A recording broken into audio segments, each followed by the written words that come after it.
Today we're talking about all of the camera gear that I use to make videos that you guys see here on the channel.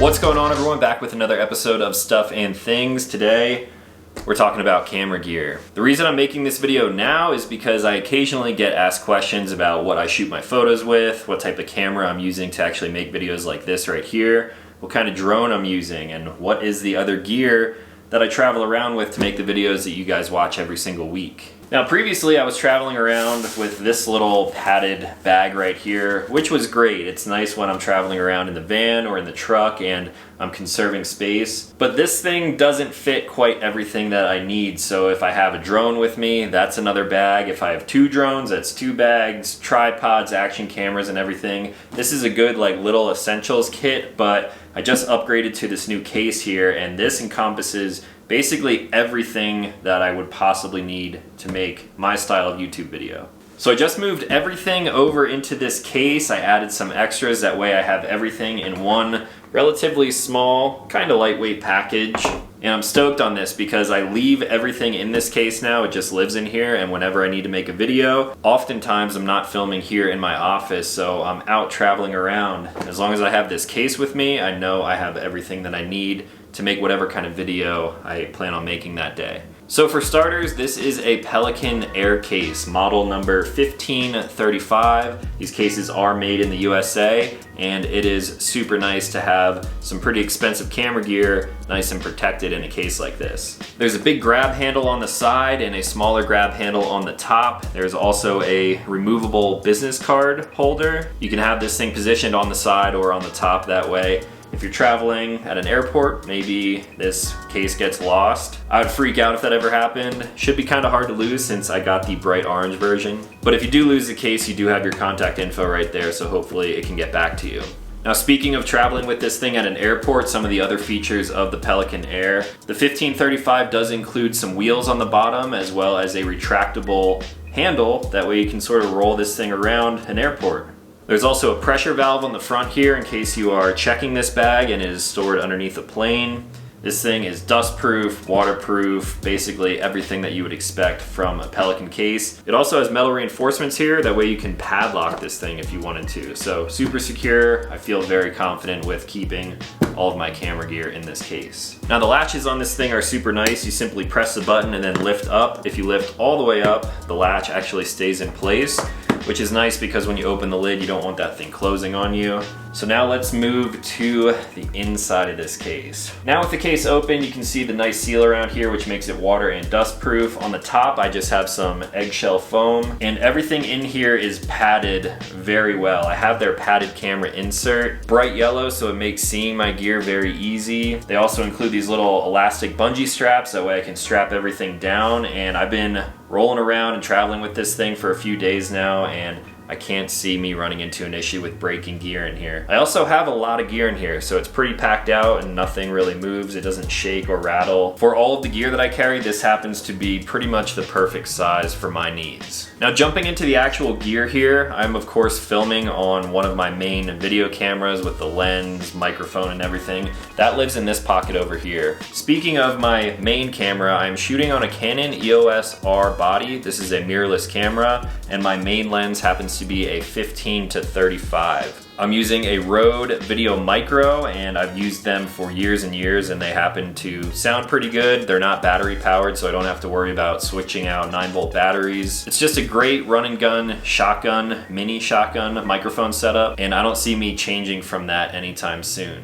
We'll talk more about the camera here in a little bit, but also in this top right compartment here, I have a battery charger for the Canon EOS R batteries. I have a pack of batteries right here in a little Nomadic Peter McKinnon case. And then also to go along with that, the Nomadic Peter McKinnon SD card holder. So I keep all of my SD cards in here. I'm really only shooting on one SD card, which is not in good practice. I basically use them until they break. If you're shooting something really important, it is good to be shooting on a brand new card, and you should probably be swapping those out a lot more often than I actually do. The main cards that I'm using are some SanDisk Extreme Pros, 128 gig. I can film maybe like 3 to 5 videos depending on what I'm actually doing on one of these cards, and it just works for me. Again, not good practices doing it there, but I'm really just making YouTube videos. If I'm shooting like a commercial project, then I will switch over to a brand new card and make sure that everything from that project is all on one card.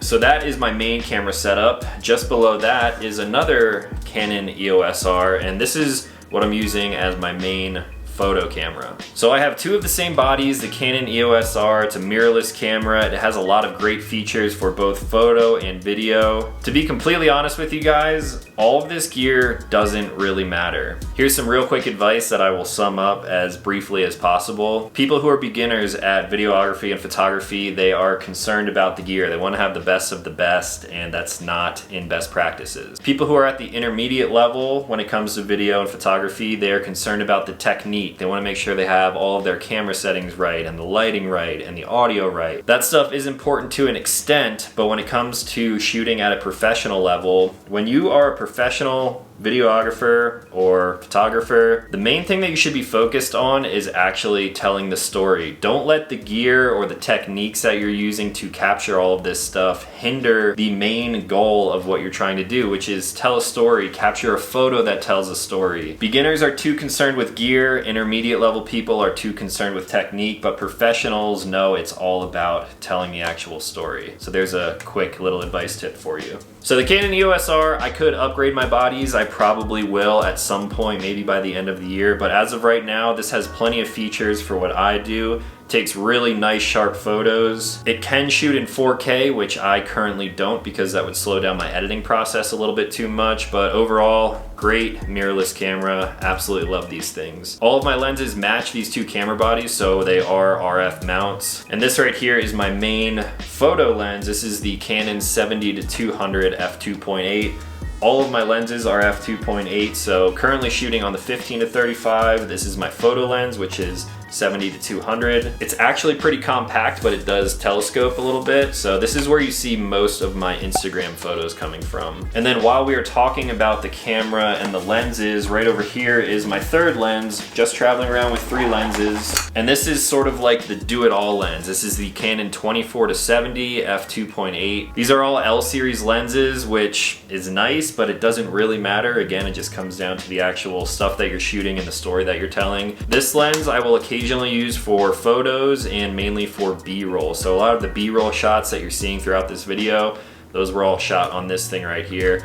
I actually do need to upgrade this because I don't have any filters on any of these. I really should be shooting with ND filters and UV filters to protect the glass. This one's all scratched up, but it's just a tool. This is the stuff that I use to make these videos, to tell stories for entertainment, education, and everything else that comes along with it. So those are my absolute must-haves. That's the stuff that I absolutely need to do what I do. Now moving into the rest of this case, this stuff is gear that I don't use all the time. I could possibly live without, but it does add a really nice dimension to the actual storytelling process. So if I remove these little elastic straps, right here I have an Insta360 monopod. This is going to be good for any action cameras. Super lightweight. A lot of my skiing videos are filmed with this thing right here. And to go along with that, on the side I have the Insta360 1R. So this is a full 360 degree camera. It adds a really cool dimension depending on how you're actually using it to tell a story. The editing process with these, I've made a whole video about editing with the Insta360 1R. It adds a lot of time to the process. So I don't use this thing all the time, but it is nice to have some sort of action camera in your setup like this. So right now that is what I've been carrying around.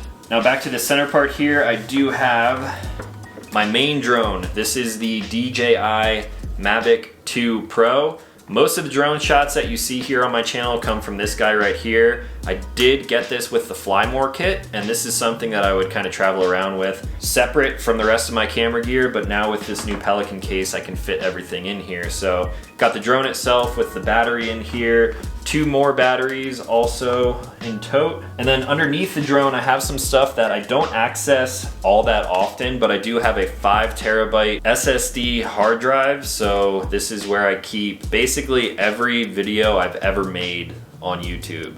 stuff that is up on my channel now, on my secondary channels, some photos that I shot. There's some one-off stuff on here that you guys have actually never ever seen before. I'll probably never post it. But I have this with me because when I'm editing, I often have to empty off my computer. So I have a ton of stuff on here. I have these backed up, and that's almost a necessity. I don't really need it in my camera bag. I'll probably keep that with my computer most of the time, but it is in here for now. I also have a little SD card reader, which could also go in my laptop bag, but this will read micro and standard USBs. It's USB-C, so it plugs into my MacBook Pro, and that is still what I'm editing on to this day. I have a charger for the action camera in here, and then I also have this little dongle here, which is a lightning connector for an SD card. So if I'm not traveling around with my computer or my iPad, I always have my phone. That way I can put any kind of footage or photos directly onto my phone with this little adapter right here.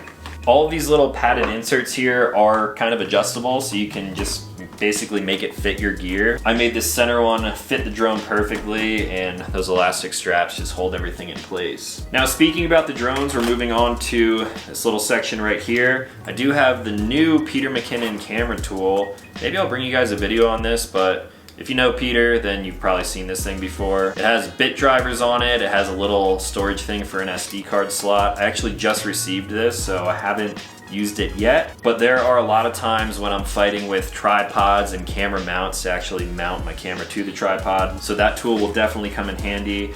And then in here I have the remote for flying the drone. I have the drone charger in here, and I also have a little pack of business cards, because oftentimes when I'm shooting things out in public, people are like, hey, what are you doing? Where can I find you? Where can I see what you're doing right now? So I got some business cards to hand out there. And then last but not least, where I keep the little action camera, the Insta360, I have a smaller camera charger for my backup to the backup camera. This right here is basically what I started my YouTube channel with. This is a Canon G7X. I believe this is the Mark II. I started my channel with, give me 1 second.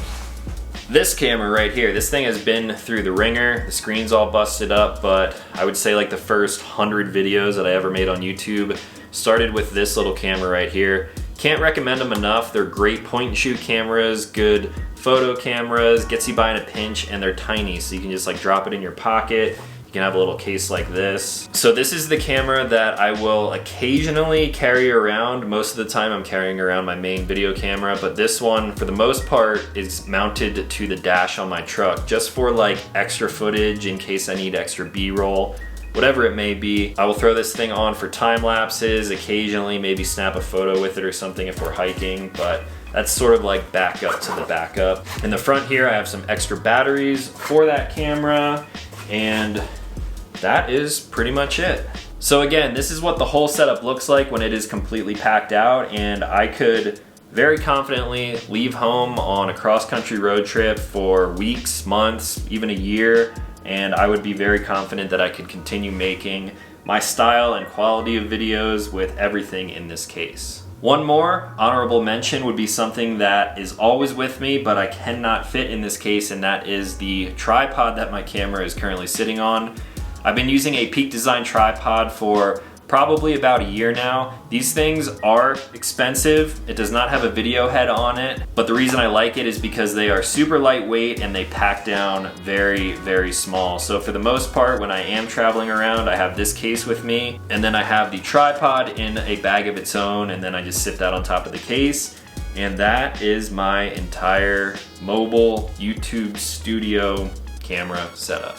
Now, if you guys have any questions on the gear that you saw here, let me know in the comments down below. One thing that I will stress on again is that it's not about the gear, it's not really about the technique, it's about just getting out there and doing what you do. A few of these clips here that you saw throughout this video were taken on just my cell phone, and when you mix a bunch of different camera footage together, it just works. Most people aren't super concerned about the quality of the video. I would say audio is probably the most important thing to focus on. If you have this grand idea to shoot photos and start a YouTube channel, you can honestly do it with the cell phone in your pocket. A lot of people hate to hear that, but It's true. Just get out there, start shooting the content that you like to create, and then eventually you can upgrade to some more like pro level things, an actual DSLR, a mirrorless camera, different lens sets, a drone, action cameras, whatever you may need. The most important part is just taking that first step and actually putting the gear that you have to use. So that's all that I got for today. If you guys are new to this channel, consider clicking subscribe. I make new videos every single week.